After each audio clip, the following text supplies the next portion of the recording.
Hello everyone. మేమెక్కడున్నామో చూస్తున్నారా? మేము బీచ్‌లో ఉన్నాము. చాలా రోజులయింది బీచ్‌లోకెళ్ళేసి యాక్చువల్లీ. ఇంతకుముందు నేను జాబ్ చేయకముందయితే ఊకే ఎళ్తా ఉండేది వారం వారంకొకసారి. ఇంకా నేను జాబ్‌లో జాయిన్ అయినాక కొంచెం పాప పెద్దగయిందని జాబ్‌లో మళ్ళీ జాయిన్ అయినాను.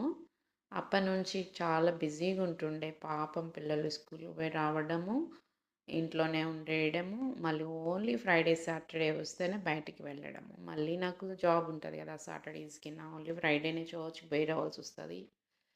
ఇంకేం చేయాలి చెప్పు వాళ్ళకి? బోర్ కొడతా ఉంటది పాపం. చర్చ్‌కెళ్ళేసొచ్చి, మళ్ళీ వీక్లీ షాపింగ్ జేసుకొని, మళ్ళీ వచ్చి వండుకొని తినేలోపు మళ్ళీ టైర్డ్ అయిపోతాము. పిల్లల్ని ఎక్కడ తీసుకుపోవడానికి కుదురుతలేదు. సరే అనేసి ఎప్పటినుంచో అడుగుతున్నారనేసి తీసుకొనొచ్చిన బీచ్‌కి. ఇగ వాళ్ళ ఎక్సైట్‌మెంట్ చూడాలి. హ్మ్. ఒక్కటే ఆట ఆడుతా ఉన్నారు. ఇంకా నేనేమో వాళ్ళని చూసి కాచుకుంటా కూర్చున్నాను. వాళ్ళ నీళ్ళసలే ఈ ఎక్సైట్‌మెంట్ ఏంలో, ఎంటైన్‌మెంట్ ఏంలో బయటికెళ్దామంటాము హ్యాపీగా గానీ, చాలా జాగ్రత్తగుండాలి ఈ రోజులల్ల.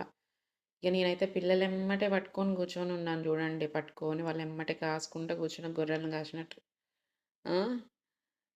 బీచ్ చూడండి ఎంత బావుంది గదా! చాలా వాటర్ అసలకైతే బ్యాక్ సైడ్ చూషినా గదా మీరు.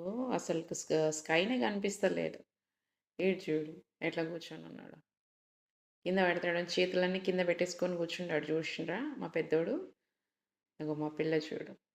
నీళ్ళు పోసుకుంటా ఉన్నారు. ఉప్పుగుంటాయి నీళ్ళైతే చాలా ఉప్పుగుంటాయి అసలకి. ఎండ గూడా బానే ఉంది. ఎండున్నప్పుడే పోయినాం. ఎందుకంటే చలికాలం గదా! చలి పెట్టకుండా ఉండడానికి. ఇగ మా పెద్దోడు చూడండి. చూడు వాడిది షార్ట్ మొత్తం పైకేసుకున్నాడు. ఎందుకంటే తడిసట చలి పెట్టిద్దట ఆడికి.